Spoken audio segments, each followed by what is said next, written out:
नमस्ते विद्यार्थी मित्रों, एक बार फिर से विमला विद्यालय के ई क्लासेस रूम में आप सबका स्वागत करता हूँ।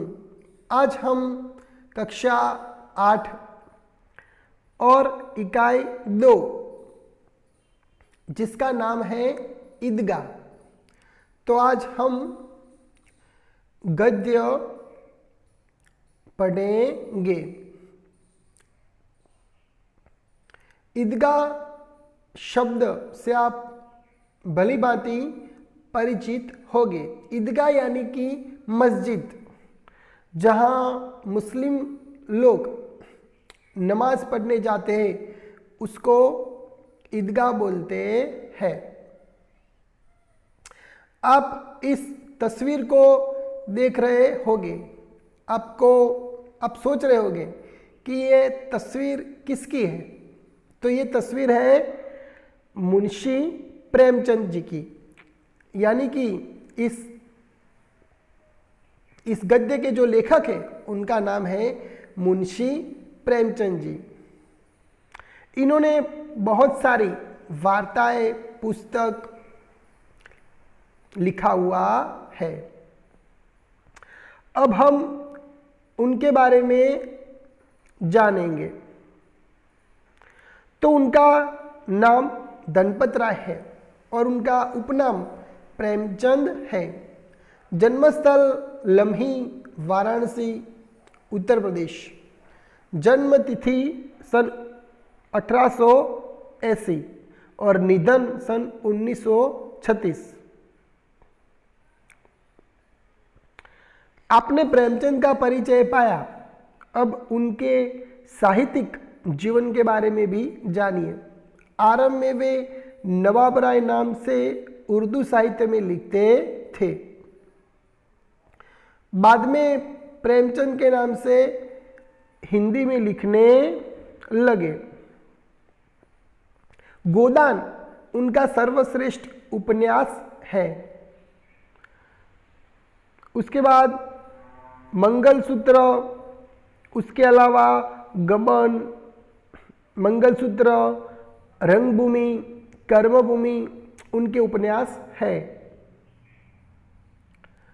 आप यहाँ पे कर्मभूमि पुस्तक की छवि देख सकते हो। उन्होंने कई सारी कहानियां भी लिखी है जो मानसरोवर भाग 1 से 8 में संकलित है। साहित्य में प्रगतिवाद को जागरूक करने के लिए उन्होंने जागरण तथा हंस नाम पत्रिकाओं का संपादन भी किया था।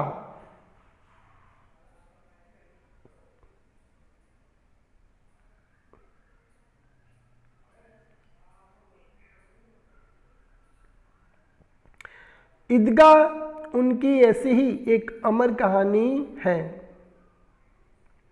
ये मुंशी प्रेमचंद जी जो गांधी जी का जो आंदोलन था, असहकार का आंदोलन, उसमें भी इन्होंने पार्टिसिपेट किया था। अब हम कहानी को समझेंगे।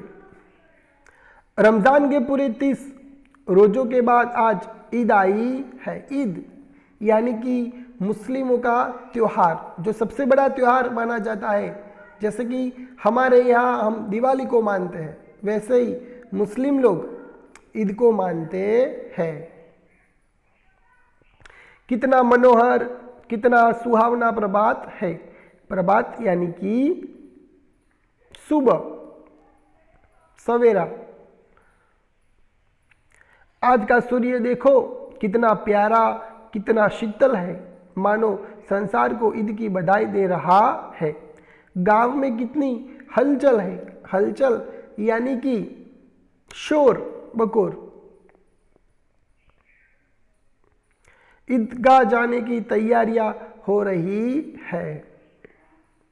किसी के कुर्ते में बटन नहीं है, पड़ोस के घर में सुई धागा लेने दौड़ा जा रहा है। किसी के जूते कड़े हो गए, उनमें तेल डालने के लिए तेली के पास भागा जाता है। जल्दी जल्दी बैलों को सानी पानी दे दे, ईदगाह से लौटते लौटते दोपहर हो जाएगी। 3 कोस का पैदल रास्ता, फिर सैकड़ों आदमियों से मिलना बैठना।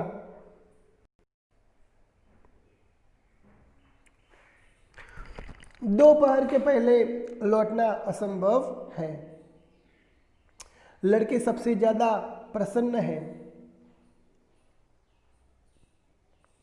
किसी ने एक रोजा रखा है, वह भी दोपहर तक। किसी ने वह भी नहीं, लेकिन ईदगाह जाने की खुशी उनके हिस्से की चीज है, उनके हिस्से की चीज है, यानी कि उनका हक है।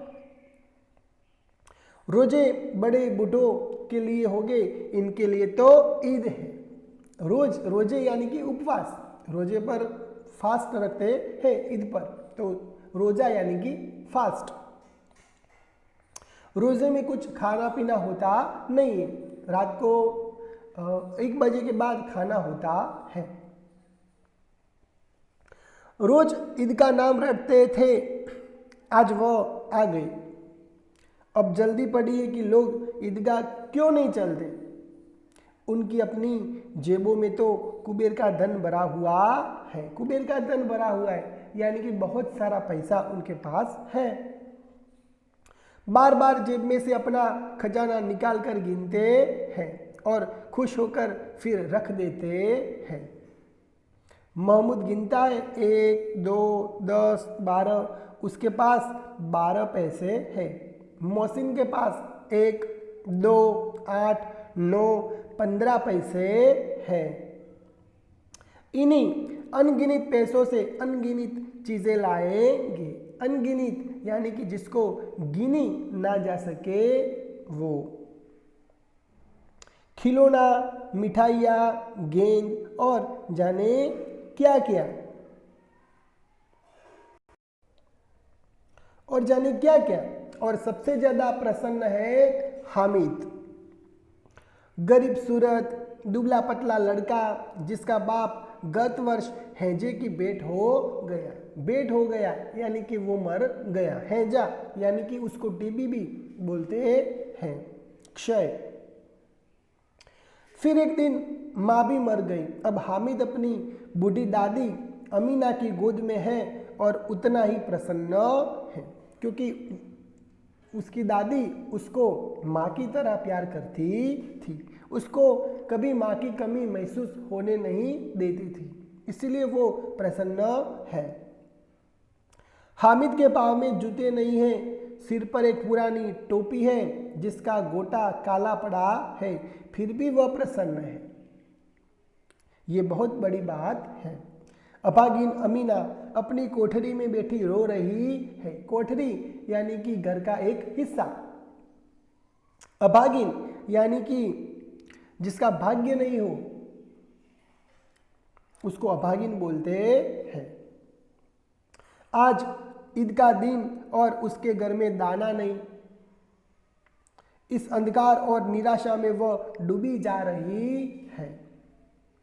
किसने बुलाया था इस निगोड़ी ईद को? निगोड़ी यानी कि कुछ काम की ना हो वो। अमीना का दिल कचोट रहा है। दिल कचोट रहा है यानी कि दिल को तकलीफ होती है। गांव में बच्चे अपने अपने बाप के साथ जा रहे हैं। हामिद का बाप अमीना के सिवाय और कौन है? उसे कैसे अकेले जाने दे? उस भीड़ भाड़ में बच्चा कहीं खो गया तो क्या होगा? नहीं, अमीना उसे यो न जाने देगी। नन्ही सी जान 3 कोस चलेगा कैसे? क्योंकि ईदगाह जाने का रास्ता भी पैदल था। तो वो सोच रही है कि नन्ही सी जान है, उसके पैरों में जूते नहीं है, तो ये पैदल चलेगा कैसे? पैरों में छाले पड़ जाएंगे, जूते भी तो नहीं है। कुल 2 आने पैसे बच रहे। 3 पैसे हामिद की जेब में, 5 अमीना के बटुए में। यही तो बिसात है और ईद का त्योहार, अल्लाह ही बेड़ा पार लगाए। पैसे भी कम है। बिसात यानी कि यही तो मुश्किल ही है, और अल्लाह अल्लाह यानी कि भगवान ही अब तो नैया पार लगाए। हामिद अमीना से कहता है कि तुम डरना नहीं अम्मा, मैं सबसे पहले आऊंगा। गांव में मेला चला और बच्चों के साथ हामिद भी जा रहा था। कभी दौड़कर आगे निकल जाता, फिर किसी पेड़ के नीचे खड़े होकर साथ वालों का इंतजार करता। हामिद के पैरों में तो जैसे पर लग गए, वह कभी थक सकता था। बड़ी बड़ी इमारतें आने लगी। यह अदालत है, यह कॉलेज है, यह कलाघर है, आगे चले। हलवाइयों की दुकानें शुरू हुई, आज खूब सजी हुई थी। इतनी मिठाइयाँ कौन खाता है, देखो ना एक एक दुकान पर कितनी बड़ी बहुत है मिठाइयाँ। सहसा ईदगाह नजर आई, सहसा यानी कि पास ही ईदगाह नजर आई। इमली के घने वृक्ष की छाया है और नीचे पक्का फर्श है, यानी कि हम जिसको फर्श बोलते हैं, उस पर जाजिम बिछी हुई है, यानी कि पत्थर, बड़ा सा पत्थर का बनाया हुआ फर्श है और उस पर जाजिम बिछाई हुई है। जाजिम यानी कि चद्दर। सहसा ईदगाह नजर आई, इमली के घने वृक्षों की छाया है, नीचे पक्का फर्श है और उस पर जाजिम बिछी हुई है। रोजेदारों की पंक्तियां एक के पीछे एक न जाने कहां तक चली गई है। पंक्तियां यानी कि लाइन। यहां कोई धन और पद नहीं देखता। इन ग्रामीणों ने भी वजूद किया और पिछली पंक्ति में खड़े हो गए। जो ग्रामीण लोग हैं वो भी यहाँ पे आए हैं। यहाँ कोई छोटा या बड़ा नहीं है, यहाँ अल्लाह के सामने तो सब एक है। कितना सुंदर संचालन है, कितनी सुंदर व्यवस्था। हजारों सिर एक साथ सिजदे में झुक जाते हैं, फिर सब एक साथ खड़े हो जाते हैं। मानो भ्रातृत्व का एक सूत्र समस्त आत्माओं को एक कड़ी में पिरोए हुए है। ये सब भगवान के बंदे हैं। अल्लाह, ईश्वर, ये सब एक है और सब मिलकर बंदगी कर रहे हैं। नमाज खत्म हो गई, लोग आपस में गले मिल रहे हैं। अब मिठाइयाँ और खिलौनों की दुकानों पर धावा होता है। ग्रामीणों का यह दल इस विषय में बालकों से कम उत्साही नहीं है। यह देखो हिंडोला है, 1 पैसा देकर चढ़ जाओ। कभी आसमान पर जाते हुए मालूम होता है, कभी जमीन पर गिरते हुए। यह चरखी है, लकड़ी के हाथी, घोड़े और ऊंट घड़ों से लटके हुए हैं। 1 पैसा देकर बैठ जाओ और 25 चक्करों का मजा लो। ऐसा बोल रहे हैं कि भाई 1 पैसा देकर बैठ जाओ और 25 चक्करों का मजा लो। महमूद, मोहसिन, नूरे और सम्मी इन घोड़ों पर बैठते हैं। हामिद दूर खड़ा है। 3 पैसे तो उसके पास है। अगर ये 3 पैसे भी हिंडोले में बैठने में खर्च हो जाए तो फिर उसके पास बचेगा क्या? अपने कोष का 1/3 जरा सा चक्कर खाने के लिए नहीं दे सकता। सब चरखिया से उतरते हैं और खिलौने लेंगे। इधर दुकानों की कतार लगी हुई है, तरह तरह के खिलौने हैं।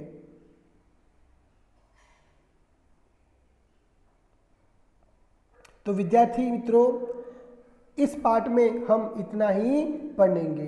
आगे दूसरे पाठ में हम जो बाकी रह गया है वो पढ़ेंगे। Thank you.